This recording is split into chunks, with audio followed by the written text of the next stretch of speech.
Guys ये जो 8 method of decision making है, ये फुल्ली डेवलप मेरे एक्सपीरियंस से मैंने की है। एंड ये मेरी बुक का पार्ट है, जो मेरी बुक आने वाली है। बुक में मैंने डिसीजन मेकिंग के ऊपर में पूरा एक चैप्टर लिखा हुआ है, एंड 8 मेथड मैंने उससे लिया है। So what is 8 method? 8 method ये एक मेथड है जब आपको ये सॉल्यूशंस देने के तरफ लेकर के जाती है कि जहां पे अगर आपके पास में डिसीजंस, मल्टीपल डिसीजंस अवेलेबल हो, उसमें से आपको the best one, alternate one कैसे आप चूज कर सकते हैं, या क्या प्रोसेस हो सकती है। अभी तक के जैसे मुझे पता ही नहीं है कि प्रोसेस क्या है। अभी हमें से सिर्फ क्या होती है कि हमें ये पता है कि मुझे सर दर्द हो रही है, मुझे गोली लेनी है बस। लेकिन गोली कैसे लेनी है, क्या लेनी है, डॉक्टर की सलाह से लेनी है, या जो एक प्रोसेस होती है ना, तो वो प्रोसेस के बारे में हम लोग यहाँ पे बात करने वाले हैं। So the first one is that extract the information.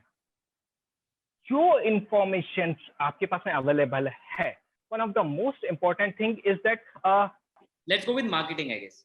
Yes, marketing and business.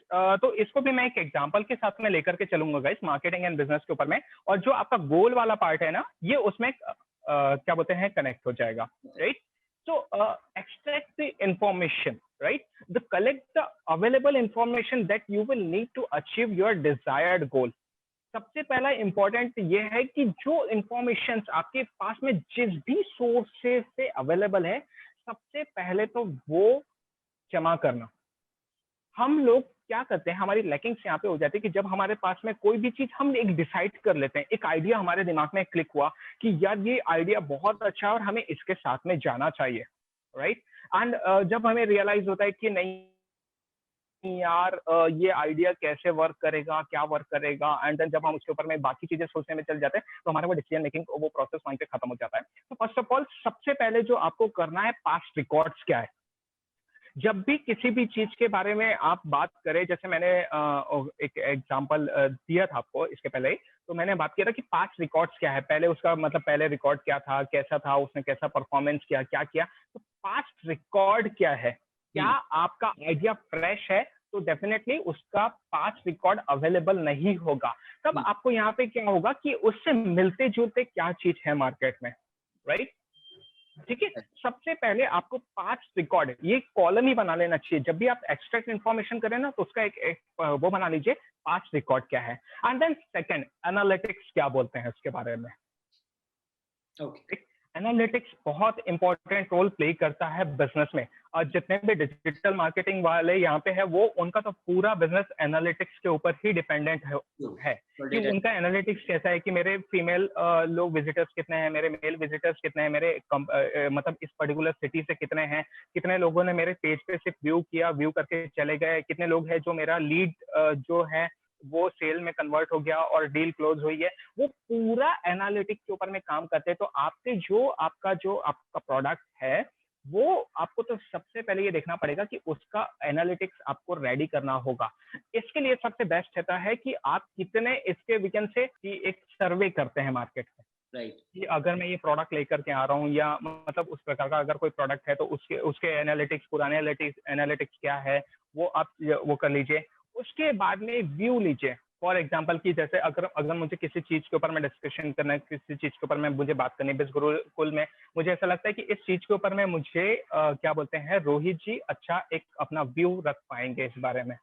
तो ऐसे पर्सन से न्यूट्रल व्यूज लीजिए, जो लगता है कि वो आपको व्यू दे पाएंगे। और व्यू लेते समय एक चीज हम सबसे पहले गलती कर देते हैं, जब भी हम व्यू लेने जाते हैं ना, तो हम अपना ही बताते हैं।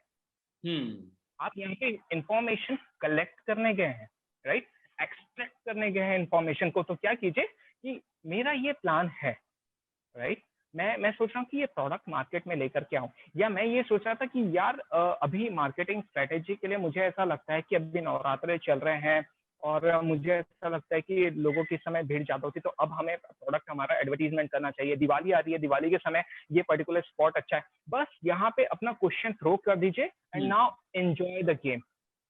Right, just like just note for each and everything, just note yes, yes, yes, and now because you have a mind to decide। जब आप अपना एक गोल डिसाइड कर सकते हो ना, तो आपको ये भी आपको पूरी तरीके से समझता है कि सामने वाला जो इंफॉर्मेशन अपन को दे रहा है, जैसे अभी मैं 1 घंटा यहाँ पे क्या बोलते हैं आपको बोर कर रहा हूँ, तो आपको पता है कि इसमें से कितने 10 मिनट 15 मिनट की चीजें मेरे काम की है। तो आपका दिमाग ये इवेल्युएट करता है कि मुझे कितनी इंफॉर्मेशन मेरे लिए काम की है, और वो व्यू सुन करके रख लीजिए, इसमें उनको डिस्टर्ब मत कीजिए, या ये मेरे एक्सपीरियंस को चैलेंज कर रहा है। जब इसको इतना समझता है तो ये मेरे पास अपना व्यू लेने के लिए क्यों आया। Don't hurt a ego when you are collecting information. किसी के ईगो को हर्ट मत करो, जस्ट कलेक्ट द इंफॉर्मेशन। उसके बाद में रिव्यूज लो, पॉसिबिलिटीज देखो कि कितनी पॉसिबिलिटीज है, क्या चांसेस है, और उसके बाद में अपने अपने डिसीजंस के लिए जब आपके पास में सारी इंफॉर्मेशन कलेक्ट हो जाए तो उसको एक प्लेस पे गैदर कर लो, एक एक्सेल शीट पे या एक प्लेस पे गैदर करके रख लो, उसको एक जगह जमा कर लो, एंड देन जब उसकी जरूरत होगी तब हम उसके ऊपर में काम करेंगे। गाइस, लेकिन डिसीजन लेते समय जब भी आप डिसीजन लो, या किसी भी चीज को या कोई भी प्रोडक्ट लेकर के आ रहे हो, या कोई भी स्कीम लेकर के आ रहे हो, या किसी भी चीज में करके आ रहे हो, आपके प्रोडक्ट में वो ताकत होना चाहिए कि टच टू ट्रांसफॉर्म। कि अगर मार्केट में वो ताकत होना चाहिए कि आपका प्रोडक्ट ये होना चाहिए कि किसी ने, अगर वो प्रोडक्ट में ये होना चाहिए कि अगर किसी ने वो यूज किया तो उसमें ट्रांसफॉर्मेशन की ताकत होनी चाहिए। राइट। तो क्या आपका प्रोडक्ट में वो टच टू ट्रांसफॉर्म की ताकत है? सबसे पहले तो ये इंपॉर्टेंट है। और इसको देखने के लिए कि वो टच टू ट्रांसफॉर्मेशन की ताकत है, इसके लिए हम लोग सेकंड चीज के ऊपर में जाते हैं, inspect the information. Hindi movies में देखा है इंस्पेक्ट, वो कैसे चीजों की क्या वी कैन से बाल की खाल निकालते हैं। राइट। जो आपके पास में इंफॉर्मेशन अवेलेबल हुई है उसकी ऑथेंटिसिटी चेक कीजिए। किसी ने आपको बोला कि ये प्रोडक्ट बहुत अच्छा है, ये चीज करनी चाहिए, या तू ये क्यों नहीं करता, अभी तो लॉकडाउन का समय है, तू ये कर ले, तेरा बिजनेस वो हो जाएगा, प्रॉफिट हो जाएगा, ये हो जाएगा। ऑथेंटिसिटी चेक कीजिए कि सक्सेस रेट कितना है। ऑथेंटिसिटी चेक करने के लिए क्या ये सिर्फ बाय वर्डिंग्स है, या इसका कोई कॉन्क्रीट बेस है, कोई स्टेट वो है। अगर कॉन्क्रीट बेस है देन उसको चेक कीजिए कि उसका सोर्स कितना रिलायबल है। अभी आप जानते हैं कि सोशल मीडिया में जितनी चीजें इंफॉर्मेशन अवेलेबल है 65% कहीं ना कहीं कॉपी है या तो फेक है। बिल्कुल। हम किसी भी चीज के ऊपर बिलीव नहीं कर सकते। तो क्या वो एक रिलायबल सोर्स है? और रिलायबल सोर्स क्या हो सकता है कि मेरा मतलब जो मैंने इन्फॉर्मेशन, जो फर्स्ट पॉइंट में हमने गैदर इन्फॉर्मेशन की है, वो एक रिलायबल सोर्स हो सकता है क्योंकि हमने उसके ऊपर में रिसर्च की है, और हमें अब हम उसको इंस्पेक्ट कर रहे हैं। जो हमारे पास में इन्फॉर्मेशन आई है कि सही है नहीं है, यूज कर सकते हैं नहीं कर सकते, लीगल है कितना इलीगल है। रोहित जी, मैं एक एग्जांपल देना चाहूंगा कि मेरे एक फ्रेंड को पहले जब सीडीज का काम चलता था ना, राइट सीडीज आती थी, तो उसको एक वीडियो पार्लर वाले ने अप्रोच किया, एंड देन वो बोलते हैं यार तेरे पास कंप्यूटर है, तेरे पास ये क्या बोलते हैं राइटर है, सीडी राइटर है, तो चल ना अपन मिलके बिजनेस करते हैं, मैं तेरे को सीडी दूंगा, तो उसको राइट करके मेरे को दे देना, हर सीडी पे मैं तुझे पैसे दे दूंगा। लाइक कि अरे यार 40 रुपए हर सीडी में मिल रहा है और मेरे को तो बस घर पे बैठ के राइट करना है। उसने मेरे को ये बताया। मैंने उसको, फिर मैं थोड़ा सा इस बारे में जानकारी रखता था, तो मैंने उसको बोला भाई सीडी राइट करना इलीगल है। तू कॉपी बना करके भेजेगा तो ये कितनी इलीगल बात है। राइट। सो चीज माउथ पब्लिसिटी के थ्रू या कैसे भी अगर आपके पास में आई है, तो सबसे पहले तो सोर्स देखिए कि अगर मैं ये काम करने जा रहा हूँ तो ये कितना लीगल है, और कितना इसके क्या इफेक्ट्स हो सकते हैं, साइड इफेक्ट्स होते हैं, वो कितना इंपॉर्टेंट है। तो इंस्पेक्ट करना बहुत इंपॉर्टेंट है। Right. Now the next point is that gather the options. Decision making चालू ही ऑप्शन से होता है, और यहाँ पे थर्ड पॉइंट भी ऑप्शन ही है। Gather the options. गंजी में एक बर्तन में दूध है, ठीक है, ठीक है, वो दूध के ऊपर में धोखे से नींबू की एक बूंद गिर गई, क्या होगा? दूध फट जाएगा, खराब हो जाएगा। फट जाएगा, खराब हो जाएगा। राइट। अब क्या होता है ना, जब हमारे डिसीजन, मतलब हम लोगों ने क्या सोचा था कि अब हमारे पास में दूध है, मतलब हमारा एक बिजनेस आइडिया है, ठीक है, हम लोगों ने उसके बारे में क्या बोलते हैं, उसके बारे में हम लोगों ने इंफॉर्मेशन एक्सट्रैक्ट कर ली, इंस्पेक्ट कर ली information, everything is going fit and fine, है ना। अब ये तो बहुत सही चल रहा है, ठीक है, कि अब तो यार मैं इससे अच्छी वाली खीर बनाऊंगा, और खीर बना करके तो मैं अच्छा सा काम कर लूंगा। बट क्या हुआ कि दूध में आपकी एक बूंद गिर गई। To be very straight, don't take my words otherwise, दूध में जैसी एक बूंद गिरी ना, बूंद गिरी, एक बूंद की वजह जैसी दूध फटी वैसी हमारी फट गई। दिस इज द प्रॉब्लम कि जब हम हमारे गोल की बात करते हैं और ये एक बूंद फैमिली वालों का क्या बोलते हैं नकारना हो कुछ भी गया, नेगेटिविटी आ जाती है। सोसाइटी का हो गया, कोई भी लीगल इशू आ गया, जब वो एक बूंद गिर जाती है ना, जब वो बूंद गिर जाती है, दूध फटता है, तो अब हमारा ऐसा लगता है कि यार ये मेरा तो प्लान ही फेल हो गया। प्लान क्यों फेल हो गया? प्लान क्यों फेल हो गया? भाई अगर दूध फट गया तो अब दूध क्या हुआ? अब उससे पनीर बन सकता अपॉर्चुनिटी बन गया। है। राइट। दूध अपॉर्चुनिटी बन गया। दूध आप पनीर बन सकता है, उससे छेना बन सकता है, उससे छेने की रसगुल्ला बन मिठाई बन सकता सकती है, है। रसगुल्ला बन सकता है। Now right. क्या कहते हैं ऑप्शंस। ठीक है ना, मैं मेरे को दूध से खीर बनानी है, मेरे को ये समझ में आ रहा है, मैं दूध से खीर भी बनाऊंगा। उसके लिए मुझे दूसरा दूध लेना पड़ेगा, रिसर्च करना पड़ेगा कि भैया नींबू के आसपास नहीं रखना, राइट। है ना, बिल्कुल पते या की। इसको इसकी दूर ही रखना, नींबू का पहले काम किचन से खत्म कर लेना, तभी दूध को लेकर के जाना। राइट। लेकिन अगर मेरे पास में ऑप्शन अवेलेबल है, फिर उसके बाद में जैसे हम लोगों ने हमारे पास में ऑप्शन अवेलेबल हो गया, तो अब सबसे पहले तो रिसर्च करो। यार अगर मैं कलकत्ता में सिचुएटेड हूँ तो मुझे पनीर से बेटर है यार मैं छेने की मिठाई बना लेता हूँ, छेने के रसगुल्ले बना लेता हूँ। करेक्ट। राइट। अगर मैं दिल्ली में हूँ, दिल्ली वाले पनीर ज्यादा पसंद करते हैं, यार चलो छेने की मिठाई उसको ड्रॉप करते हैं, तो मैं इससे पनीर बना लेता हूँ। तो जब आप रिसर्च करोगे, क्या बोलते हैं ऑप्शन देखोगे, अब आपके डिसीजन मेकिंग प्रोसेस में आपका क्लियरिटी आना चालू हो गया। आपने पहली बात तो ऑडियंस, सबसे पहले तो इंपॉर्टेंट होता है भैया अपनी ऑडियंस को रिसर्च करो, कोई भी फील्ड में हो। जितने डिजिटल मार्केटिंग वाले हैं ना, इनके लिए तो सबसे बड़ा प्रॉब्लम है कि यार सर रियल एस्टेट की एडवर्टीजमेंट करें कैसे, कस्टमर फाइंड आउट कैसे करें। मैं सीधा बोलता हूँ कि सोशल मीडिया मार्केटिंग हम लोग भी करते हैं, तो जब मेरे सामने ये क्वेश्चन आता है कि रियल एस्टेट वालों को टारगेट कैसे करें, मैंने बोला रियल एस्टेट में आपकी प्रॉपर्टी कितने की, बोले 1 करोड़ 1.5 करोड़। तो बोले, मैंने बोला सर जब 1 करोड़ 1.5 करोड़ वाला जब बंदा आपकी प्रॉपर्टी खरीदेगा, तो आपका जब आप एडवर्टीजमेंट आप टारगेट करो ना, तो उन्हीं यूजर्स को करो जिनके पास में एप्पल आईफोन हो और जिनके जो BMW मर्सिडीज ड्राइव करते हैं, या तो फिर लग्जरी सेगमेंट की गाड़ी ड्राइव करते हैं। जब उनको आप छेड़ना चालू करोगे तो वही परचेस कर सकता है। मेरे जैसा i10 चलाने वाला आपकी 1.5 करोड़ की प्रॉपर्टी में इन्वेस्ट नहीं करेगा। This is because you study your audience. तो जब आप अपनी ऑडियंस को स्टडी कर लेते हो ना, तो आपको डिसीजन लेने में बहुत ही आसानी हो जाती है। And now the go for the next, highlight the best, इसीलिए एच को हाईलाइट है। Highlight the best. अभी जैसे हम लोगों ने बात किया, जो हम लोग प्रीवियसली वो कर रहे थे कि अगर आपके पास में 3 ऑप्शंस अवेलेबल है, 3 ऑप्शन के, जैसे मैंने बोला था फैमिली से बात करते समय हर ऑप्शन के pros and cons, pros and cons, pros and cons, and अब आपके पास में अवेलेबल है। अब आपको क्या लगता है कि इसमें से कौन सा बेस्ट ऑप्शन है? Go with the best one. Alright. Go with the best one. And best one, how can you find the best one? सबसे पहले आपको देखना होगा, जो मैंने पहला पॉइंट बोला ना sir, touch to transform. Second most important point, bridge the gap. Okay. आपके प्रोडक्ट में वो गैप जो है ना सोसाइटी के, वो गैप जो गैप है वो भरने की ताकत होना चाहिए आपके ऑप्शन में। अगर आपका ऑप्शन वो गैप को भर सकता है, मतलब आपका प्रोडक्ट कहीं पे भी सेल हो सकता है। करेक्ट। राइट। तो वो ताकत होनी चाहिए। सेकंड इंपॉर्टेंट टेक अवे है कि ब्रिज द गैप।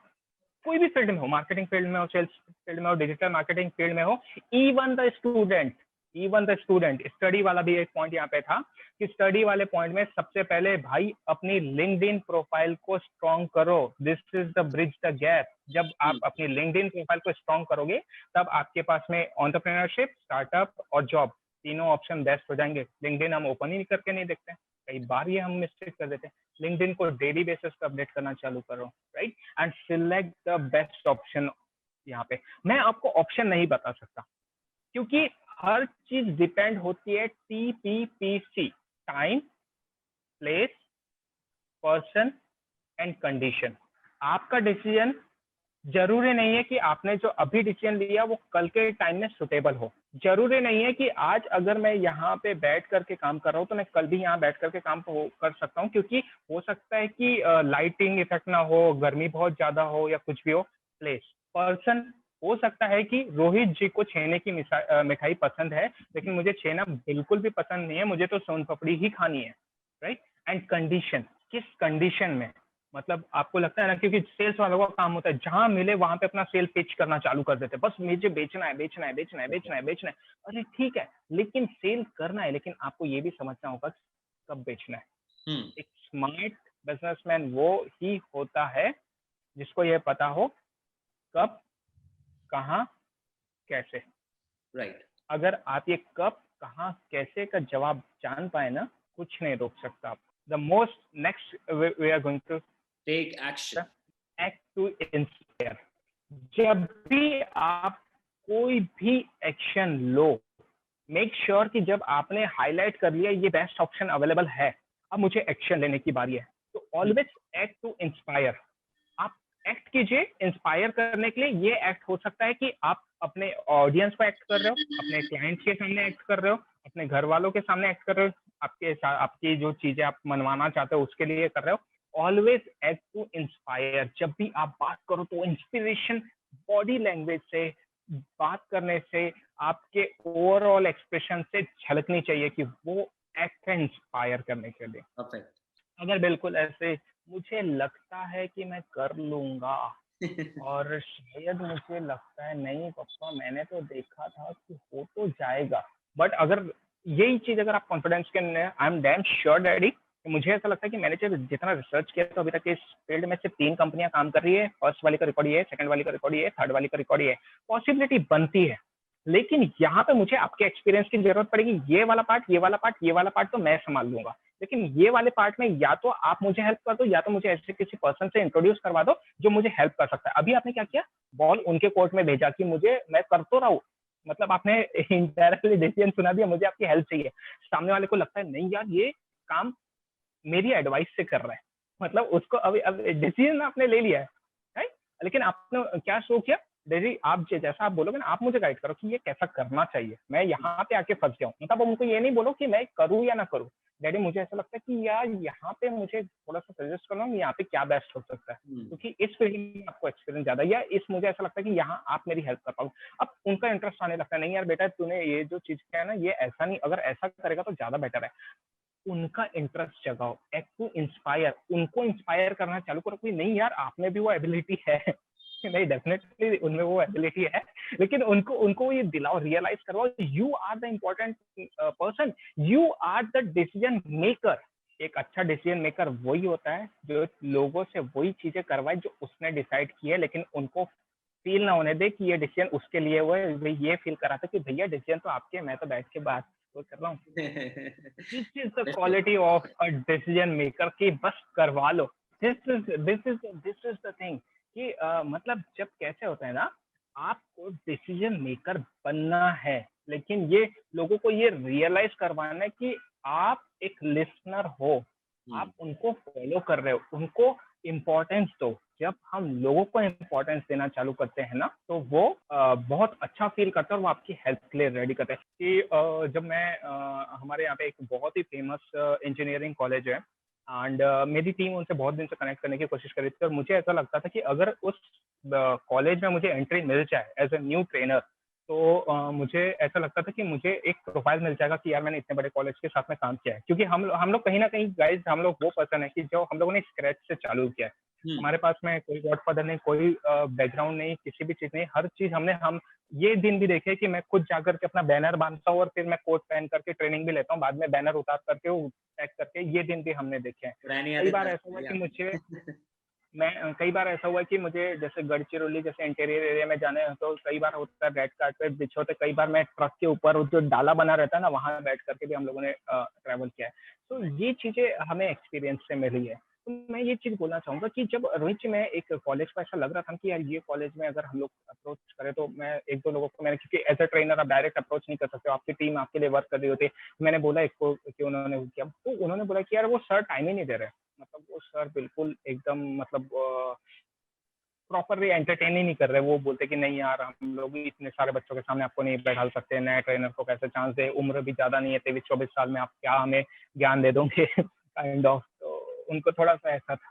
तो फिर मैंने मैंने उनको बोला कि यार इनको अप्रोच करने का तरीका दूसरा हो सकता है। तो आई स्टडी देयर कि मैंने उनकी फेसबुक प्रोफाइल चेक, उनको तब तक कि मेरा नाम नहीं पता था कि मैं कौन हूँ, क्या हूँ, कैसा हूँ करके। मैंने उनकी फेसबुक प्रोफाइल चेक की, तो मैंने देखा वो रैंडमली कविता पोस्ट करते थे। ओके। कविता कविता लिखते थे, वो कविता पोस्ट करते थे। तो उनकी लिखी हुई एक जो कविता थी, मैंने उसको बहुत ही प्यारे तरीके से मैंने उनके लिए एक लेटर बनाया लेटर हेड पे, और उनकी कविता के लिए मैंने उनको ये बोला कि सर ये जो आपने कविता लिखी है, लिटरली मैं इसके लिए हेड्स ऑफ करना चाहूंगा, और मैं फैन हो गया हूँ आपका। कभी अगर मुझे मौका मिला तो मैं आपके साथ एक फोटो खिंचवाना चाहूंगा। मैंने लेटर हेड में उनकी कविता भी लिखी और उनका वो भी लिखा। मैंने उसमें क्या बोलते हैं वो साइन की, अपना नीचे वो ने डाला, and just your truly fan करके लिख करके, एंड मैंने उनको भिजवा दी उनके कॉलेज के एड्रेस में। जब उनको मिली, वो एकदम हो गए कि यार ये पर्सन है कौन, की मेरी कविता निकाल करके इतना टाइम निकाला, इतना मेहनत करके इसने लेटर हेड निकाला। उन्होंने नीचे मेरा बस नंबर देखा, नंबर पे मुझे कॉल किया, ये हुआ यू। तो मैंने बोला कि सर मैं तो आपका फैन हूँ और मेरे पास आपका नंबर ऑलरेडी सेव है, एंड आई जस्ट वांट कि मैं आपके साथ, मतलब मुझे बहुत अच्छा लगा, मतलब मैं कविताएं बहुत पढ़ता हूँ, मुझे ऐसे ये इंस्पायरिंग लगी। तो बोले यार तुम आते क्यों नहीं, मिलते क्यों नहीं, मेरे पास और अच्छा कलेक्शन है। जब आप लोगों के उनके इंटरेस्ट के बारे में बात करो ना, लोग रेडी है सुनने के लिए, सुनाने के लिए। एंड देन दैट टाइम वो कि ये करके मैं गया, तो बोले और क्या करते हो आप। मैंने बोला सर मैं तो कुछ नहीं, एक छोटा मोटा सा मोटिवेशनल स्पीकर हूँ। एंड सर वैसे तो हम लोग बहुत दिन से कोशिश कर रहे हैं कि आपका एक वैल्यूएबल टाइम मिल पाए, और डेफिनेटली व्हाई नॉट। बोले कितने देर, कब करना है, क्या करना है, and then we grab that day and we earn a lot from that. हमने उस कॉन्ट्रैक्ट से अच्छा खासा पैसा किया, सिर्फ एक एक लेटर हेड और 10 मिनट का टाइम। स्टडी करना बहुत इंपॉर्टेंट होता है। बिल्कुल। सो तो this is the time to take action, कि हम्म। जब आप कई बार इस तरीके से अप्रोच करो कि जब डिसीजन ले रहे हो तो सामने वाले को रियलाइज कराओ कि आप हमारे लिए इम्पोर्टेंट हो, एंड देन टेक एक्शन। जो आपका हाईलाइटेड बेस्ट है ना, and then take action. So guys, note it down. Don't be interesting, be interested. If you'll be interested, तो automatically सामने वाला person आपको वो चीज प्रोवाइड कर सकता है जो आप चाहते हो, right? So be interested in the other person. एकदम amazing चीज आपने शेयर की sir, thank you so much, right? Moving to the next point, जो सबसे इंपॉर्टेंट है और सब यहीं पे रुक जाते हैं। True. Evaluation. इवेल्युएशन। इवेल्युएशन कुछ लोग, सर मैं ये बोलना चाहूँ, 100 में से कुछ लोग हैं, 10% लोग हैं जो अपने डिसीजन लेते हैं उसको इवेल्युएट भी करते हैं एक्शन लेने के बाद में। कि रिव्यू मीटिंग हम लोगों ने बहुत सुना है, आज रिव्यू मीटिंग है, आज रिव्यू मीटिंग है, रिव्यू मीटिंग है, राइट। रिव्यू मीटिंग तो हो जाती है, रिव्यू मीटिंग होने के बाद में इवेल्युएशन हो जाता है, ये सही हुआ, ये गलत हुआ। 100% डिसीजन लेने की गारंटी कोई नहीं दे सकता। इसीलिए एज अ डिसीजन मेकर, अगर गलत डिसीजन ले रहे हो तो आप सही कर रहे हो, कोई फर्क नहीं पड़ता। If you are taking a wrong decision, कोई फर्क नहीं पड़ता। डिसीजन लेना इंपॉर्टेंट है, एक्शन लेना इंपॉर्टेंट है, रिसर्च करना इंपॉर्टेंट है, हाईलाइट करना इंपॉर्टेंट है, एक्ट करना इंपॉर्टेंट है, एंड इवेल्युएट करना बहुत ज्यादा इंपॉर्टेंट है। कि इवेल्युएट करो कि मैंने कहाँ गलती की, कहाँ नहीं की, है ना, राइट। एंड देन डू, क्योंकि मैं ये सीधा बोलता हूँ कि देर इज नो फेल्यूर। या तो आप लर्न करोगे या तो अर्न करोगे। अगर गलत डिसीजन लिया तो लर्न करोगे, अगर सही डिसीजन लिया तो अर्न करोगे। There is no failure, there is no word like failure.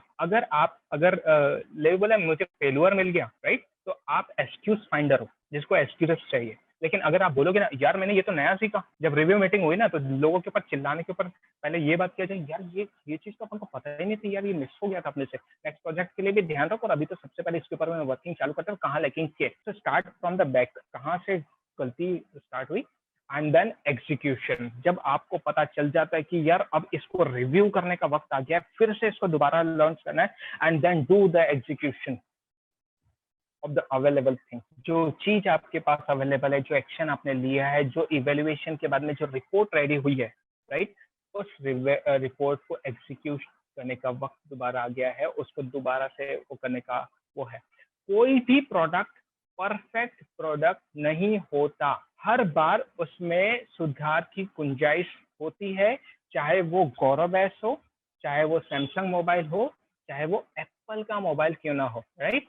Apple का मोबाइल एप्पल 12 लॉन्च हुआ है 2236 mAh की बैटरी के साथ में, जहाँ पे सैमसंग 6000 mAh की बैटरी बेच रहा है, और उसमें भी वो चार्जर नहीं दूंगा बोलता है, चार्जर आपको अपना खरीदना है। देयर इज ऑलवेज कि मतलब जिसमें हमेशा ये रहेगा कि जिसमें हमेशा होप रहेगी कि इसमें कुछ बेटर हो सकता है।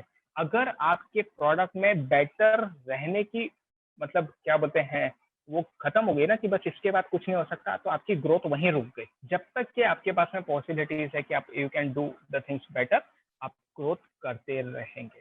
सो this are the 6 important element कि जो आपके डिसीजन मेकिंग प्रोसेस को बहुत ही easiest वे में हेल्प कर सकते हैं डिसीजन लेने के लिए, and can make you a decision maker. This is one of the important thing, and nothing is free in the world. Nothing is free in the world guys. अगर आपको कुछ भी करना है, आइदर यू हैव टू पे the things in a cash और इन a kind,